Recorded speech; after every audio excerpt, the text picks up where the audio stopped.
Hello and welcome guys to another episode of the Realm of Unknown. I'm your host Shane, and today, I apologize, it is something that I didn't really want to resort to, but coming this week I am starting classes again, and looking forward to it, I noticed that my schedule is going to be a little more packed than I originally anticipated.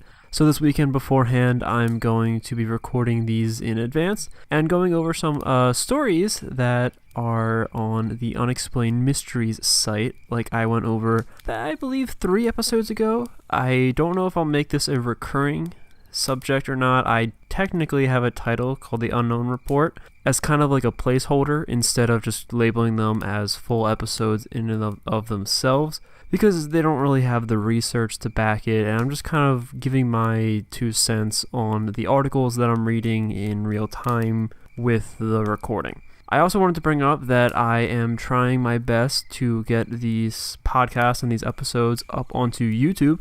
I have a channel over there called Realm of Unknown, just the same name, that I technically have had since, I think, 2015. And I just have not been uploading to it. I've been really wanting to get these episodes up there and potentially doing something with like a live recording. I'm not sure yet, we'll have to see. But it is something that I'm working on currently, and right now I am just trying to get the background situated and a sort of looping video feed for people to kind of just sit back and have play, because I just don't want the audio to play by itself and then just have like a blank screen. You gotta have some little like a visual appearance in order to keep people enticed. So that's all really I have for the updates for both the channel, I guess, and the podcast itself, and we're going to start diving into some of the stories. There's actually a few, so I'm excited to go over them with you guys, and I hope you guys enjoy. So the first article that we have today is titled "Killer Monk Said to Lurk in the Haunted Devon Pub." Now, this is going to be a similar format to the first time we did this. I'm going to read over the articles and just kind of sprinkle in my own opinion and then discuss them after the fact and bring up some of the comments and stuff after. Visitors to the historical Calais Barton in Exeter, England, has long reported encounters of the unexplained. The building, which was originally constructed almost 500 years ago, was once a part of the Calais Priory, before being appropriated by King Henry VI. I think that's right. It's either 6th or 5th. I'm so bad with my Roman numerals. To support Eton College. These days, the interior still bears some of a resemblance to its historical self, with several of the original features, including stone-mullioned windows and flagstone floors, all still visible. According to the pub's visitors, the building is also still home to the ghosts of its former occupants, including an elderly monk named Fred, pretty original there, who has been seen in and around the property. Stories suggest that the monk has been making cheese Stories suggest that the monk had been making cheese when he heard screams and rushed to see what was going on. Upon discovering that his sister had been attacked, he lunged at the assailant with a length of cheese wire and succeeded in decapitating him. Okay then, that leaped very... okay. Several visitors to the pub have since reported seeing Fred leaning over them in bed at night, a terrifying prospect to be sure. Some say he may also have a penchant for wine, as according to those who work there, some of the barrels in the cellar have been known to move around all by themselves on occasion. So that's really it. It's kind of a short article in and of itself. I don't know how I feel about this one. It's definitely interesting. It's definitely unique as well. The priest, or was it a priest? I don't know. The monk named Fred, who decapitated a guy with a cheese wire, now still haunts the pub and looms over people while they sleep. Okay, potentially we could look into this on another episode. I don't know the location, and I'm just kind of scrolling through some of the comments here, but maybe the location has more than just Fred, I would hope. Then perhaps if it does, then I can really dive into this and see if there's some more information that we can dig up on this, and maybe even talk about some of the sightings. But for the most part, people kind of seem divided in the comments on this article on whether or not they kind of believe it. Most people seem to have a really rational explanation for all this stuff. Who knows? I, again, would have to really dive into it in order to really give an opinion on the fact, because I don't even know if this Fred guy existed. Who knows? If we can find some documentation confirming that, this monk at some point killed a dude and ripped his head off with a cheese wire, then it might give some more credibility to these claims. I don't know, but it's definitely a really, really interesting story. I only read the beginning part. I didn't expect all that stuff towards the end. So the next article we're going to talk about is underneath the cryptozoology tab, and it is titled "An 8-foot tall Bigfoot statue prompts spat at sightings." I don't know if they're trying to say spike or not. Spat, that's okay. A new permanent resident to the North Carolina town of Mocksville has been raising more than a few eyebrows. With its tall, dark appearance and glowing red eyes. Oh, yeah, they do have kind of LEDs in there. The statue that stands in Pine Ridge Road within Davie County is so convincing that several people have mistaken it for the real thing. Okay, so I guess they did intend to write spike. I don't know why they... Okay, I've never really used the word spake before, but okay. While during daylight hours it is quite clearly a statue, during the night and or in low light conditions, it is quite possible to catch a glimpse of the red-eyed silhouette and mistaken it for a real creature. The statue is one of several wooden carvings found on private property within the Mocksville area. Keen to avoid unnecessary calls from frantic witnesses, Davie County Animal Shelter has even put up a notice warning people about the figure and asking them not to report it to authorities. Quote, "This handsome fellow stands on Pine Ridge Road in Mocksville," the organization wrote. "As you are traveling down the road at night, please be advised that the eyes appear to glow. If you see this phenomena, you do not need to call animal control to report seeing a Bigfoot, Sasquatch, or any other large creature. Thank you." Okay, that's interesting.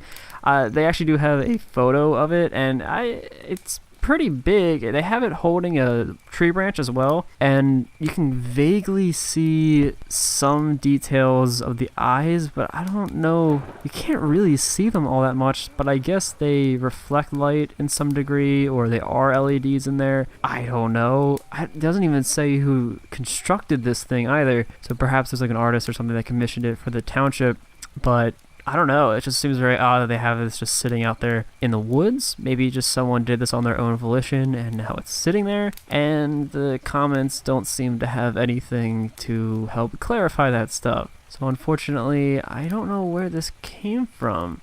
Let me look this up really, really quick and see if I can find any information on the Bigfoot statue.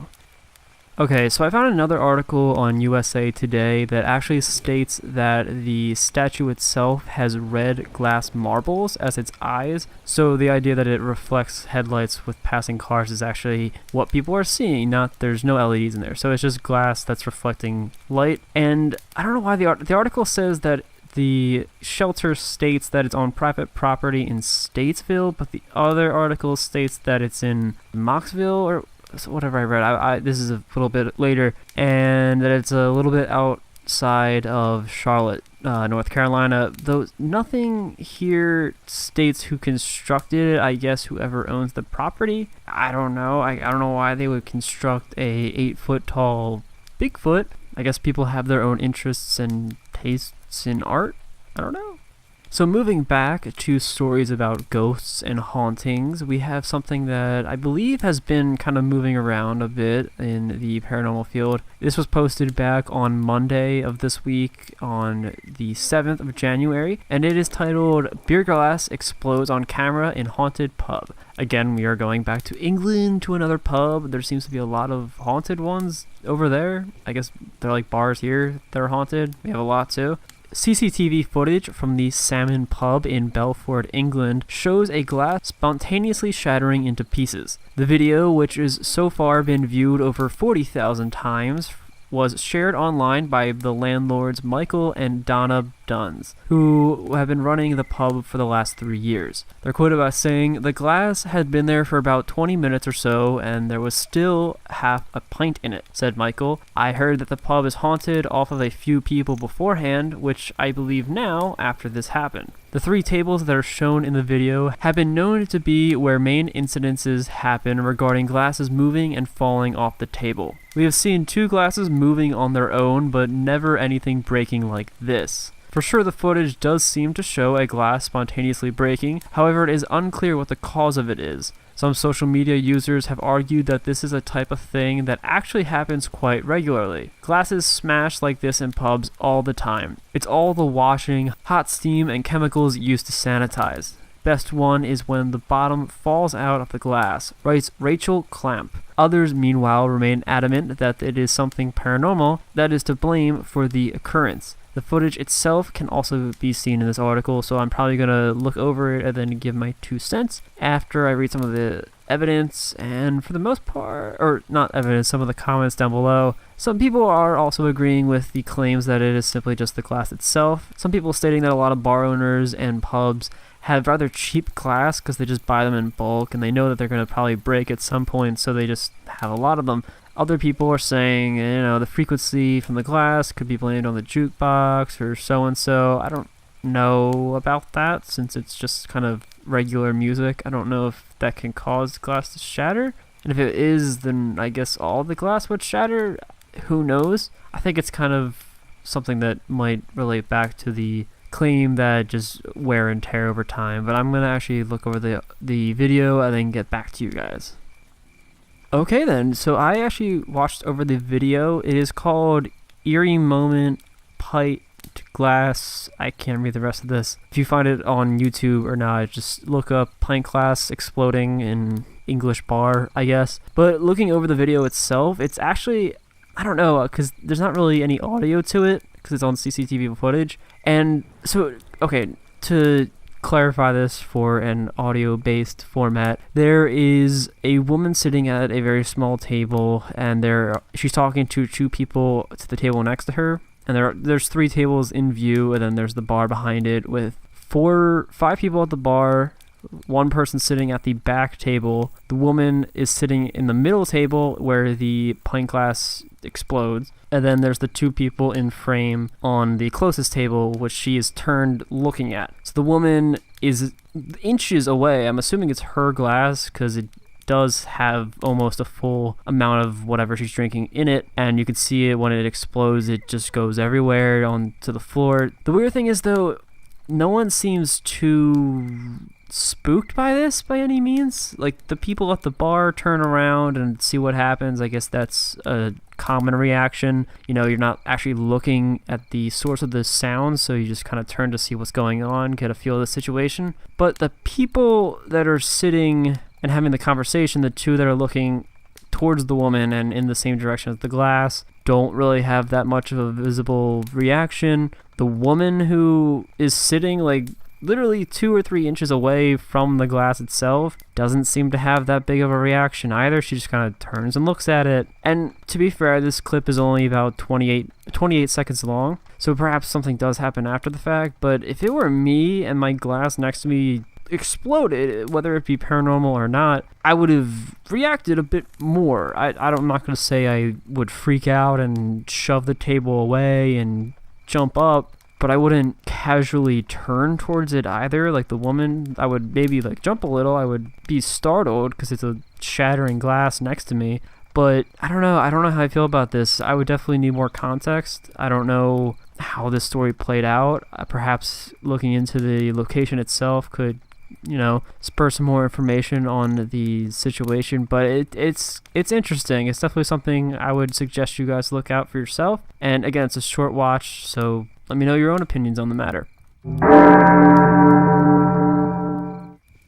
Hey there, guys. Have you ever thought about making your very own podcast? Have you ever had some issues trying to figure out where to start and where to put it, like Apple Podcasts, Spotify, and more, and how other people are ever going to be able to listen to it? Well, I had the exact same problem myself about a few weeks ago, and that's when it hit me. The simple answer is Anchor. Anchor is a one-stop shop for recording, hosting, and distributing your very own podcast. Best of all, it's 100% free, and it's ridiculously easy to use. And now, Anchor can even match you with the great sponsors too, so you can get paid for your podcasts. Guys, Anchor is actually really, really easy to use. Its user interface is extremely simple, and I can pick it up within like a week or so anyone else could. I have been using it for about a month, and I have to say, it has resolved literally every problem I had trying to figure out how to start a podcast, how to edit one, how to distribute it. They handled everything for me. They are amazing.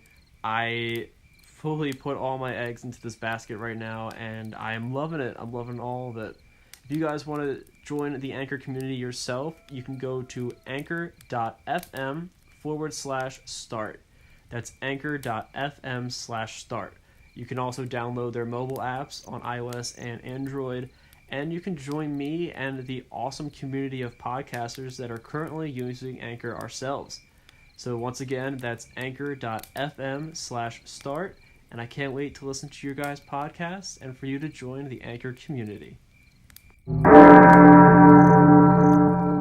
So moving on to a more mystery-based thing, this is something, it's a touchy subject because I know it's a serious event, but the article is titled, "Fisherman Claims to Have Seen MH370 Crash." This was posted on Thursday of this week, and it goes like this. A man whose crew allegedly witnessed the plane going down has provided investigators with the coordinates. Exactly what happened to Malaysian airline Flight 370 after it departed from Kuala Lumpur International Airport on March 8th, 2014, 5 years ago, wow, still remains one of the most enduring mysteries of modern aviation history. Despite undertaking an extensive search, uncovering 46,332 square miles, wow, costing about $160 million and lasting around 1,046 days, investigators from countries ranging from Australia, China, and Malaysia ultimately failed in finding the wreckage.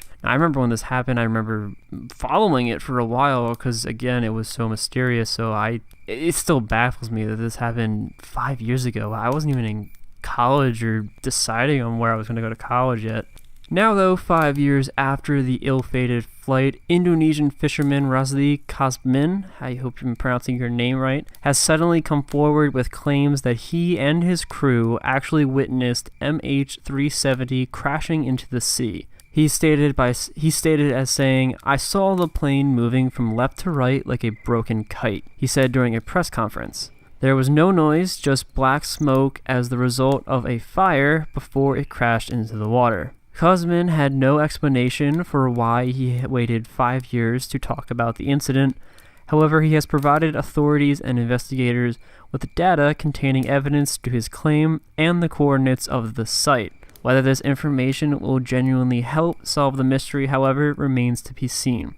So again, this is a rather new event and new information that's coming out, so it's not something that I believe they've fully looked into just yet. It's going to take some time, so I'd be interested in following this to see how this goes. And I don't know, I don't know how much I feel about this one, because again, it's stated in the article very clearly that he doesn't know why he waited 5 years.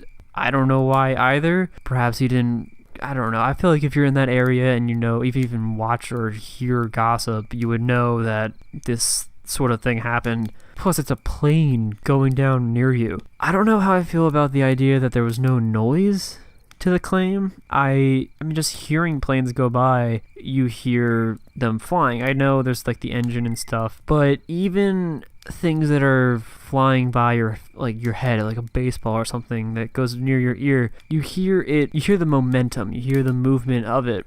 So to me, I mean, to be fair, I've never seen a plane crash. I've never seen an object of that size fall from the sky, like a few miles down. I wouldn't be able to give specifics on it, but in my opinion, I don't know if that would not make noise, especially if there's engine failure, if there's fire, there's stuff going on. I feel like some noise would be made, unless, of course, they're super far away. So perhaps that might give some credence to this. I don't know. Again, this is a very new and fresh story, so this information and these questions that I have could potentially be answered as investigators really dive into the information that they gave him, that he gave them. So we'll see. So moving into some fun science and technology-based stories that I kind of felt would be a nice little lightener after that last story's topic in general, and just something to round out, because this is realm of unknown. Unknown doesn't technically have to relate to the paranormal, supernatural, and extraterrestrial stuff that we don't know about just yet. It could do with science and technology and all those other fun topics.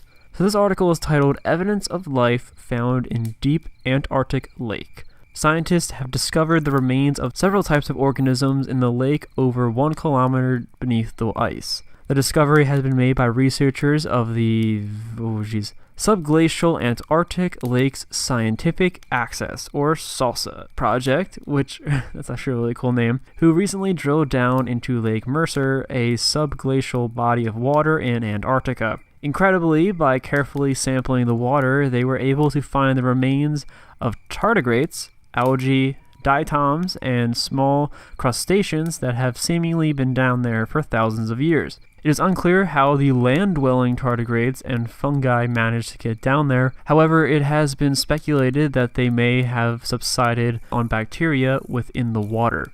According to project lead John Priscu, I'm so bad with names, I'm hoping I'm pronouncing that right, every effort has been made to prevent contamination of the lake or the samples that an independent expert has also brought in to verify the findings. The next stage will be to date the organisms and to sequence their DNA. The discovery adds to the brewing body of evidence suggesting that subsurface lakes on icy worlds such as Europa and Enceladus could potentially harbor extraterrestrial life forms. So hey, I guess this does kind of tie back to the whole stuff we talked about beforehand. As things stand, however, further research is very much needed to confirm the team's findings, so I'm very interested to see how this develops, how they solve any of this sort of information. Again, it's a really recent article and recent discoveries, so I don't expect anything right off the bat. I'm expecting it probably within a few weeks or months or so, but I will keep you guys posted on how it goes. So here's an article, this is under the bizarre topic. It's something that's very intriguing. I read through the article itself in its entirety before recording this, and I have to say I'm really interested in this. I didn't realize this was a thing. But the article is called Woman Develops the Inability to Hear Men Talk. Now this was posted this Sunday, and it goes like this. A woman in China made headlines recently after it emerged that she was unable to hear men's voices. According to reports, the woman, who has been identified as only Miss Chen, had awoken one morning to find that she is suddenly no longer able to hear a single word that her boyfriend says to her. Concerned with the strangely selective hearing loss, she went straight to Qiangpu Hospital, where she consulted with Dr. Lin Jiangjing. I'm so bad with names. Apparently this is also an actress, but she consulted a doctor who is an ear, nose, and throat specialist. Dr. Lin is quoted as saying, "She was able to hear me when I spoke to her, but when a young male patient walked in, she could not hear a single word he spoke." Chen had experienced nausea and ringing in her ears the night before the hearing loss, and was also under a lot of stress due to working late hours and a lack of sleep. She was eventually diagnosed with reverse slope hearing loss, which is a rare condition that prevents a person from being able to hear low frequencies. Fortunately for Chen, however, the condition is only believed to be temporary. So I didn't know that this was a thing. That's actually really, really amazing. Not for her, but it's just amazing that this is a thing that's out there in the world. Apparently it has a really, really low chance of occurring. I believe it's like 1 out of like 2 or 3,000 or something. It's very, very low, but it's apparently something that can happen. I don't fully know what causes it. Perhaps it is just like stress and stuff like that, but it just seems to be a condition that happens, and it's theorized that it's only temporary. So I hope Mrs. Chen gets better, but wow, it's fascinating that this is a type of thing that can just happen, that you can't hear low frequency, and I guess a lot of guys have that in their tone of voice, so she wasn't able to hear any guys. She could hear girls perfectly fine. It's just baffling to me. So the last little article that we were discussing today goes back to the whole space science type stuff, and it is titled Cotton Seeds Have Begun to Start Sprouting on the Moon. This was posted on Tuesday of this week, and it goes a little like this. In a world first, seeds carried to the moon aboard China's Chang'e 4 spacecraft have actually begun to sprout. Contained within a sealed miniature biosphere along with air, water, and nutrients, the seeds, which include cotton and potatoes, are the first ever to start growing on the surface of another world. I don't know why they labeled it world, I would say surface in space, whatever. Up until now, the only seeds grown in space were in an orbiting spacecraft, so I guess, okay, to clarify things, they're not planting it, like, in the moon. They're not on the surface of the moon and planting it into the ground itself. They're in a spacecraft, like they mentioned there. It's in a sealed environment. The news marks another major success for Chang'e 4, which has already made history by becoming the first spacecraft ever to touch down on the far side of the moon. So this was something that was mentioned a few days ago. If you guys are following the news, I probably should have really done a story on it. I just didn't really find it that significant. I know it is, but I don't know. It's just the opposite side of the moon. Great. By demonstrating that it is possible to grow plants on the lunar surface, this has opened the door to the possibility of seeing humans living and working on the moon for long periods of time.